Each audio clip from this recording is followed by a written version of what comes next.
Do you have a boyfriend? The elevator doors opened onto the 41st floor, and Josie Marlowe immediately dropped her entire life onto the marble. Coffee, phone, a paper bag of blueberry muffins she'd bought to bribe her new co-workers into liking her, all of it scattered across floor tiles so polished she could see the terror on her own face reflected back. Somewhere above, a light hummed. Somewhere behind glass walls, 30 people in tailored suits turned to watch the woman on her knees chasing a muffin under a $2,000 console table. Welcome to Cruise Import-Export. First day? The voice belonged to a woman with a headset and the merciless calm of someone who'd watched 100 people crack on this floor. She didn't offer to help. She just watched. That obvious? Josie blew a curl out of her face, gathered her ruined dignity and her surviving muffins, and stood. I'm the new executive assistant, Josie Marlowe. She stuck out a hand still sticky with coffee. God, sorry. The woman looked at the hand and did not shake it. You'll want to clean up before he sees you. Before who sees me? The floor went quiet the way a forest goes quiet before something large moves through it. Josie turned. At the far end of the office, past the frosted glass conference rooms and the wall of monitors that tracked shipping lanes across 4 oceans, a door had opened. Through it came a man who did not walk so much as arrive tall, broad through the shoulders, in a charcoal suit so precisely cut it looked less like clothing than armor grown from his own body. Black hair, a jaw carved for cruelty. Eyes, the flat grey of a gun left out in the rain. Everyone in the room found something to do with their hands. Vincent Cruz crossed the floor without hurry, because men like Vincent Cruz had never once needed to hurry. He stopped in front of Josie, the coffee-stained, muffin-clutching disaster of a woman, and looked at her the way a predator looks at something that has wandered into a clearing where it does not belong. You're late, he said. His voice was low and unhurried and did something to the air pressure in the room. Josie, who had been raised by a father, who taught her that fear was just excitement, that hadn't found its manners yet, lifted her chin. The elevator's slow. You should get that looked at. She thrust the paper bag at his chest. Muffin? Somewhere to her left, a man made a sound like he was swallowing his own tongue. Vincent Cruz looked at the paper bag, then at her. For 1 full second and later, half the office would swear to it the most feared man in Miami did not appear to know what to do. My office, he said, now. The thing about Vincent Cruz was that he had built an empire out of never wanting anything. Wanting was a leak. Wanting was the hairline crack men in his world slid a knife into. His father had wanted respect and been buried for it. His brother had wanted a woman from the wrong family and been buried beside him. Vincent had learned the lesson young and learned it well. You survive by needing nothing and no one, by being the coldest object in any room, by making your own heart a thing so quiet even you forget the sound of it. He interviewed her for 11 minutes. She apologized for the coffee stain on her resume, made a joke about her own handwriting, and laughed, actually laughed, unguarded, at herself. He gave nothing back. He noted the details he needed, told her she started Monday, and dismissed her. She was 3 steps from the door when she turned around. Can I ask you something, Mr. Cruz? He did not look up from his desk. You may ask. I may not answer. Do you have a girlfriend? The pen in his hand stopped. She rushed on, cheeks going pink, the way people do when a joke has escaped before they've measured it. It's just everyone out there is terrified of you, and there's no photos, no ring, nothing personal in this whole office, and I thought, either this man is the loneliest person in Miami, or he's very good at hiding a very nice wife. And I couldn't tell which, so she winced at herself. That was unprofessional. I'll go. Vincent lifted his eyes to her. No one had asked him a personal question in 9 years. The men who worked for him would sooner ask him to dance. And here was this woman, on her first morning, coffee still drying on her sleeve, asking about his heart like it was a normal thing a person might have. No, he said, flatly, nothing in his face. Josie nodded, as if he'd confirmed something. Loneliest person in Miami. Got it. And she left, and the door clicked shut, and Vincent Cruz sat alone in an office designed to make grown men sweat and found, absurdly, that he was still holding the muffin. The reason she was here had nothing to do with muffins. He knew about the ledger, a leather book her father's accountant had hidden the night before he died, columns of blood written in cramped handwriting. 3 families, and a cruise name that could put Vincent in a cell or the ground. It was somewhere in Josie Marlowe's apartment, in a box she'd never fully unpacked. Vincent had a man inside the temp agency. He had arranged the placement. He had brought her here to keep her close, retrieve what was his, and if she'd read a single page, to bury the problem quietly. Cold, clean, efficient. That was the plan. He set the muffin down. It was not part of the plan. He told himself the coffee was surveillance. The second week, he learned she took hers with cinnamon, overheard it, filed it, and the next morning found himself standing at the espresso machine at 6:40 a.m. before anyone arrived, dusting cinnamon into a paper cup with the focus of a man diffusing something.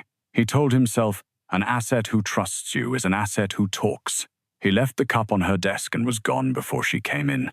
She never mentioned it, but he watched, through the glass, as she found it, went still, looked around the empty office, and smiled at nothing, a small private smile just for herself. He watched her wrap both hands around the cup like it was cold outside, and it wasn't, and something in his chest, some welded seam, made a sound like a bolt easing. He told himself that was nothing too. The third week, she reorganized his impossible calendar without being asked, caught a scheduling trap a rival had laid in a contract meeting, and left a post-it on his monitor that said, "This Thursday guy is lying to you. Watch his hands." She was right. The Thursday guy was lying. Vincent kept the post-it. He did not examine why. The fourth week, a junior trader named Deacon started leaning on the corner of her desk 3 times a day. Vincent noticed the way Deacon leaned. He noticed the way Reyes from accounts found reasons to walk the long way past her. He noticed the low warmth of her laugh carrying down the hall, and the way it stopped whenever he appeared, and he noticed, most of all, the strange, corrosive irritation that rose in his throat every single time a man got close enough to make her smile. Surveillance, he told himself, protecting an asset.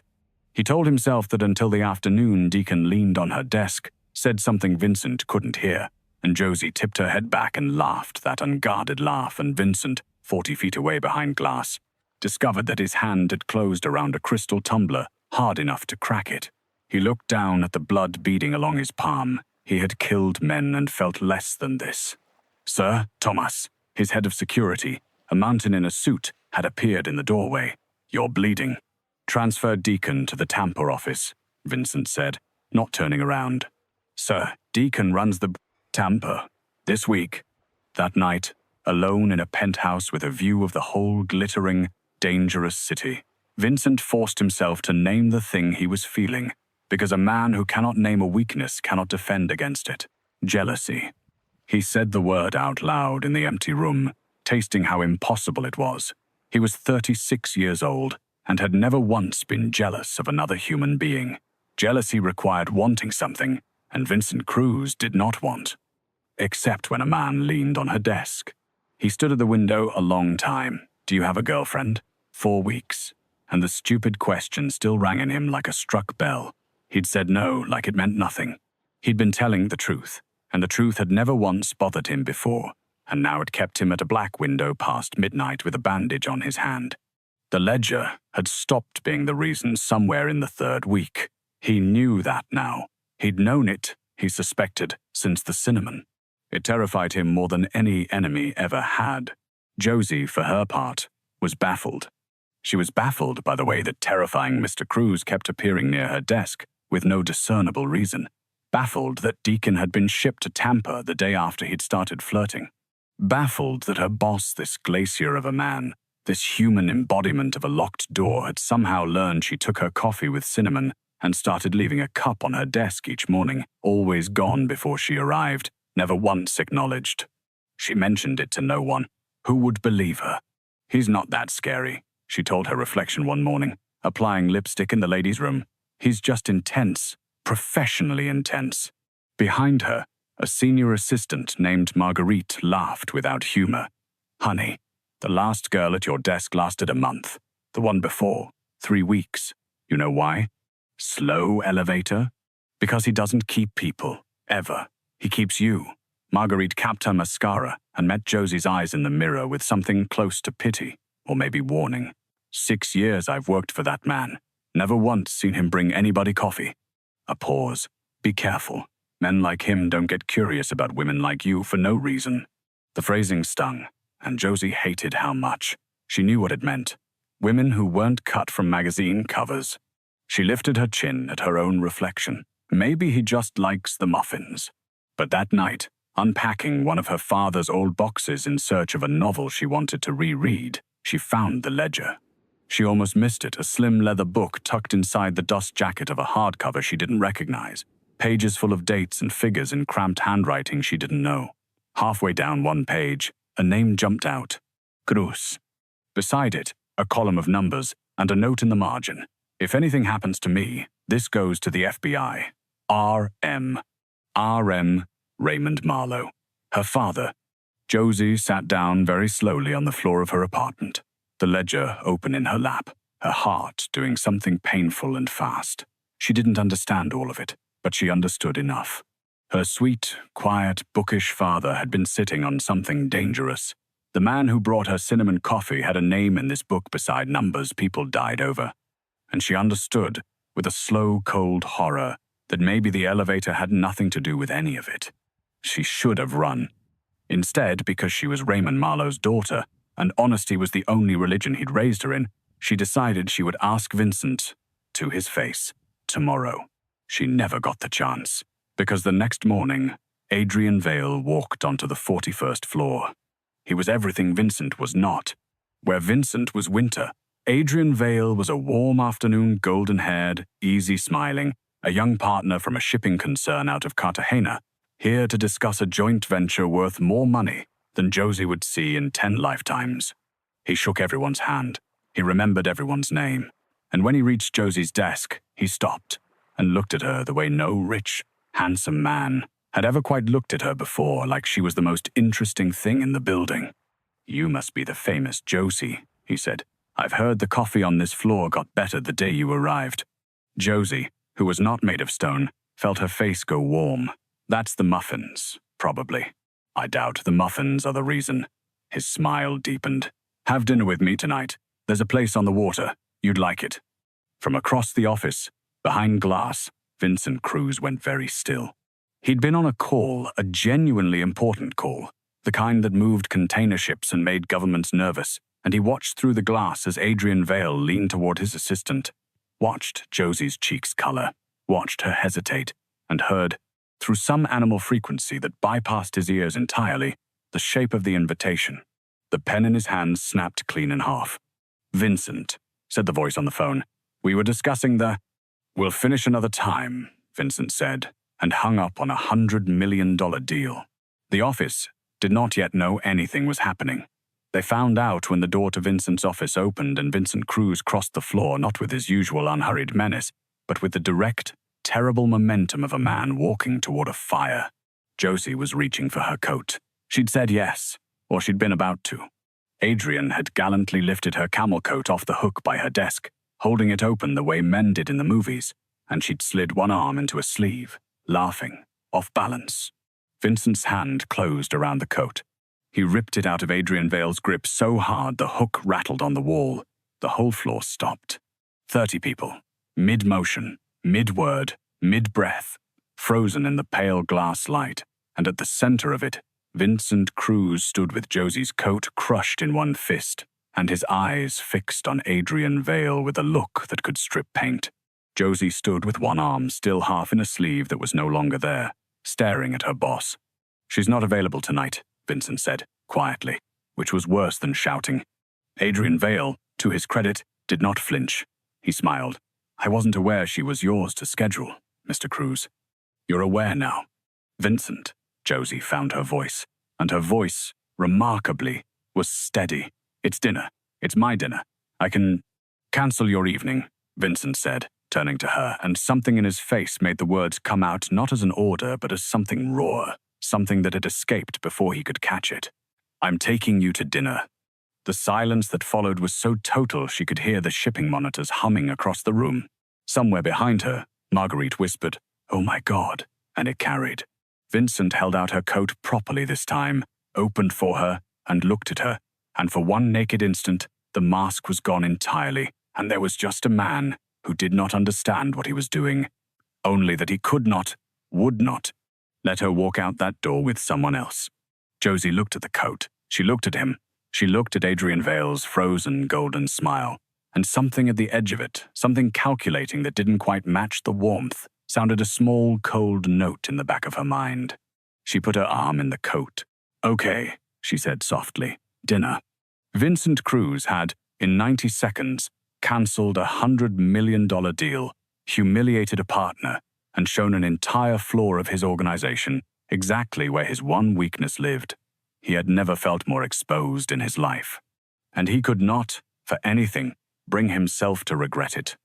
The restaurant sat on the water, all candlelight and dark glass, the kind of place with no prices on the menu. Vincent hadn't reserved a table. He'd cleared the room. They sat alone in a space built for 80, the Miami skyline burning gold across the bay, and for a long time neither of them said anything. "You want to ask me something," Vincent said finally. "You've wanted to all day. Ask." Josie set down her water glass. "Raymond Marlowe's daughter, honest to the bone. Did you hire me because of my father?" The candle flame didn't so much as flicker across his face, but she saw the answer land in his eyes before he spoke, and her heart dropped through the floor. "Yes," Vincent said. She'd braced for it, and it still knocked the wind out of her. So, the coffee, the cinnamon, the transfers, all of it, that was what? Surveillance? Keeping an eye on the stupid secretary sitting on your dirty little book. "You know about the ledger. I found it last night." Her eyes were bright and furious and wet. "I was going to ask you about it today. Like an idiot. I was going to walk into your office and trust you enough to just ask." She laughed, and it was nothing like her real laugh. "Marguerite tried to warn me. Men like him don't get curious about women like you for no reason." She was right, wasn't she? There's always a reason with men like you. Yossi. Was tonight a reason too? She was standing now, coat in hand, chair scraping back. Some kind of extraction? Get the girl alone, sweet-talk her, take the book, make the problem disappear. Is that what dinner is? Sit down, not a command. A plea dressed as a command, because it was the only voice he had. Please. She didn't sit, but she didn't leave either. Vincent Cruz looked at this woman standing over him with fury and hurt and a spine of iron. This ordinary, extraordinary woman who brought muffins to killers, and he did the one thing he had never in his life done. He told the whole truth. "Yes, I put you at that desk to keep the ledger where I could see it. And in the beginning, if you'd read a single page, I had a plan for that too, and it was not a kind plan, and I'm telling you that so you understand exactly what I am." The color left her face. He made himself keep going, but somewhere in the last month the ledger stopped being the reason. I stopped thinking about it. I started thinking about whether you'd slept, whether some idiot in accounting had made you laugh, whether anyone had ever made your coffee the way you like it, or whether you'd spent your whole life making it for everyone else. His voice was not steady now, not at all. "I sent Deacon to Tampa because he leaned on your desk and I couldn't breathe. I broke a glass in my own hand, watching you laugh at another man. Tonight I cancelled the largest deal of my life and told 40 people I don't trust exactly where my throat is exposed, because the thought of Adrian Vale pulling out your chair made me want to burn the building to the ground." He stopped. His jaw worked. "You asked me on your first day if I had a girlfriend. I said no, like it was nothing. I have thought about that question every day since. I have never wanted anything, Josie. I built everything I have on not wanting. And then you dropped a bag of muffins on my floor and asked me if I was lonely, and I have not had one quiet hour since." The skyline burned behind them. Out on the water, a boat cut a white line across the dock. Josie sat down, slowly. "That's the most words I've ever heard you say," she whispered. "I'm aware you were going to hurt me if I'd read the wrong page. I was a different man a month ago." He reached across the table slowly, giving her every chance to pull away, and stopped just short of her hand, fingers hovering over hers, the space between them humming like a live wire. "I would burn the ledger tonight. I would let it all come down before I let anything touch you. The document doesn't matter anymore. You matter. Only you." His fingertips came to rest against the back of her hand. It was the lightest touch she'd ever felt from a man that size, and it undid her more than any grand gesture could have. That was the exact moment his phone rang. He almost ignored it. Later, he'd think about how close he came to letting it ring, but it was Tomas's number, and Tomas did not call during Vincent's dinners for anything short of blood. Vincent answered, listened, and Josie watched the warmth freeze out of his face all over again, watched the winter come back in a single second. Adrian Vale, Vincent said, very quietly. Repeat that. He listened. Then he hung up and stood, and when he looked at her, his eyes had changed entirely. We're leaving. Now. Vincent, what? Vale isn't a shipping partner.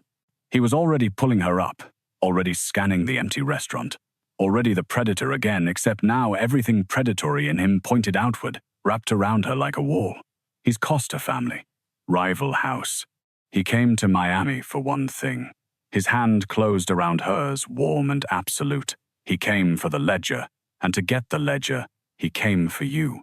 The dinner invitation wasn't attraction. It was extraction. He was going to take you somewhere quiet tonight and make you tell him where your father's book is. His voice cracked, just once, and I nearly let you go with him. The floor dropped out of her stomach. The calculating flicker behind Adrian's golden smile. The way every one of his questions had somehow circled back to her father, the bookstore, the boxes she'd kept.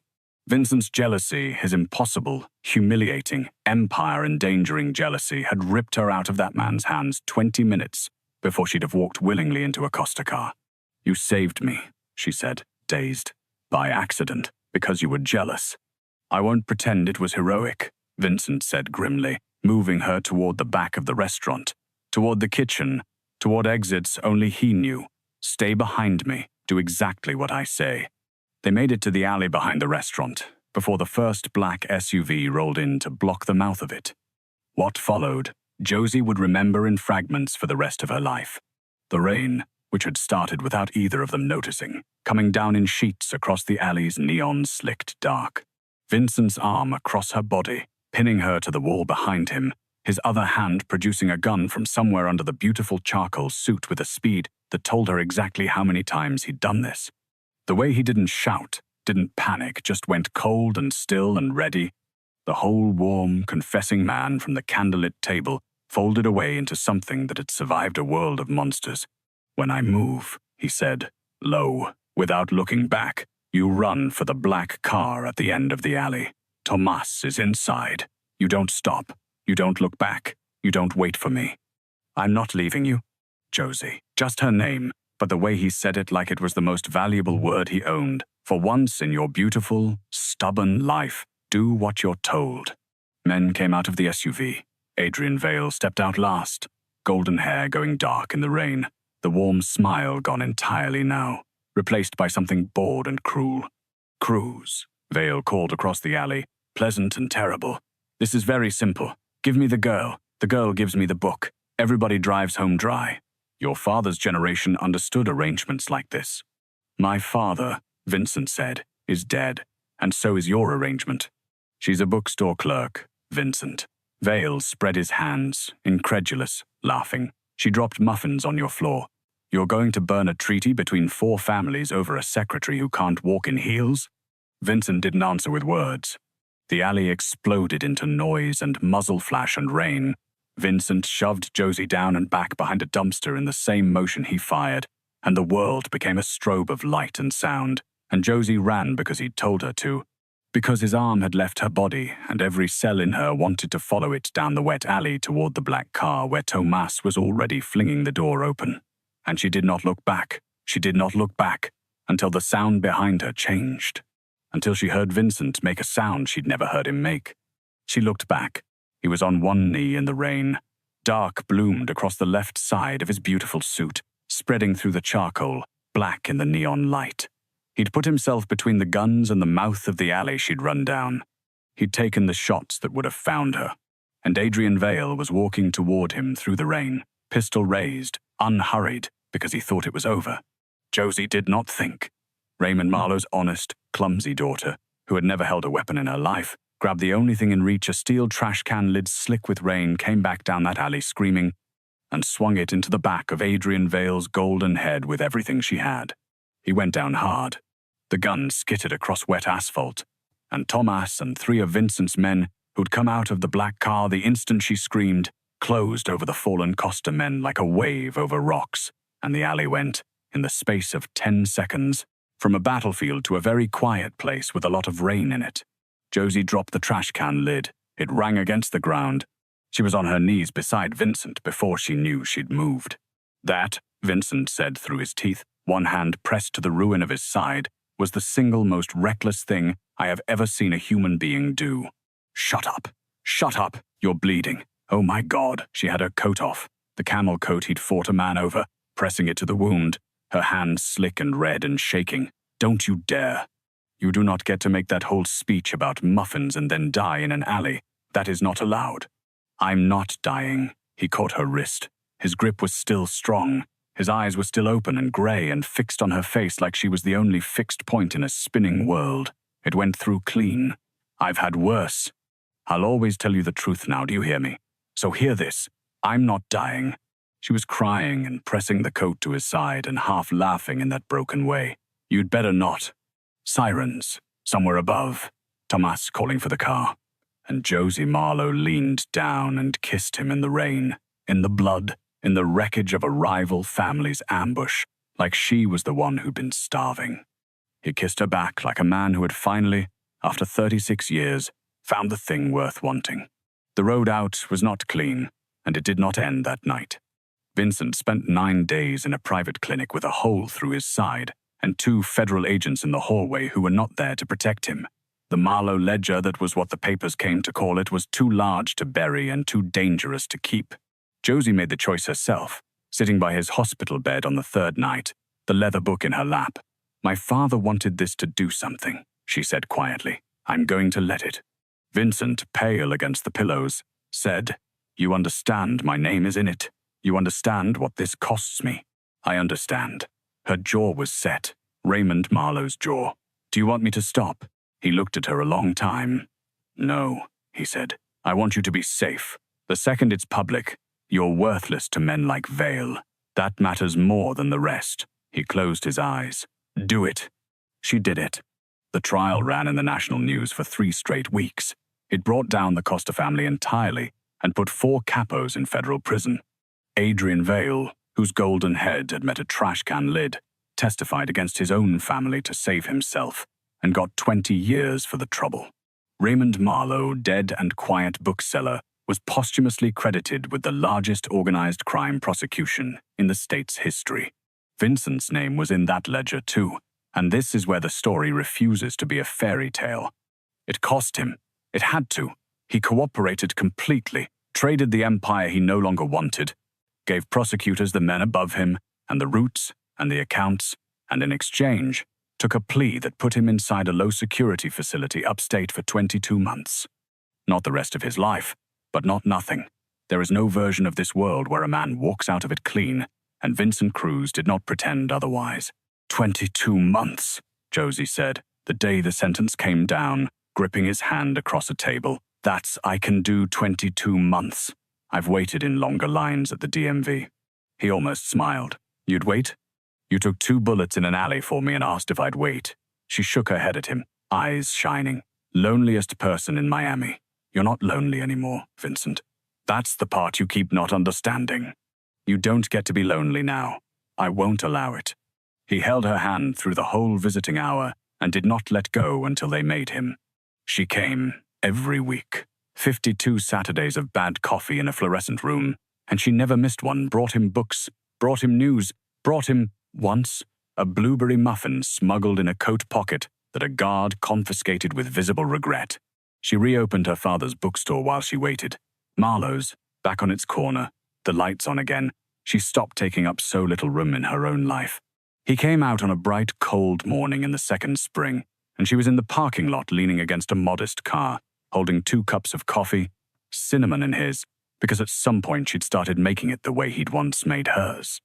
He stopped a few feet away, out in the open. No organization behind him, no penthouse, no empire, just a man in a plain jacket with a scar under his ribs and a bookstore owner watching him cross the last stretch of asphalt. You waited, he said. I told you I would. Nobody's ever kept a promise to me before. Get used to it. She handed him the coffee.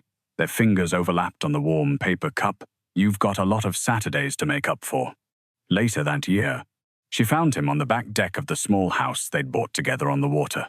No bay view, no cleared restaurants, just a modest railing and a stretch of Atlantic going pink at the edges, and downstairs, on a corner in town, a bookstore with the lights left on for morning. He was reading. He read constantly now, like a man making up for years of never letting himself be still. You know, she said, leaning into the warm, solid wall of him for a terrifying ex-mafia boss, you make a very good stay-at-home man. I contain multitudes, he said it flatly, and she laughed her real laugh, the unguarded one, the one that had ruined him on the first day, and he turned his head to watch her do it, because watching her laugh was the closest thing to religion he had. Can I ask you something? She said. You always do. It's how this whole thing started. She looked up at him, the ocean burning gold behind her, and asked the question she'd asked on her very first morning, coffee drying on her sleeve, the question he'd answered with a flat no, and then spent the rest of his life unanswering. Do you have a girlfriend, Mr. Cruz? Vincent Cruz, who had once cancelled a $100 million deal, taken 2 bullets in an alley, and served 22 months so that no other man would ever answer that question for her, set down his book.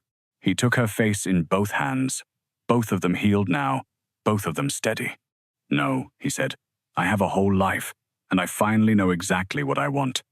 Behind them, the sun came up over the water, ordinary and enormous, on the first quiet morning of the rest of it.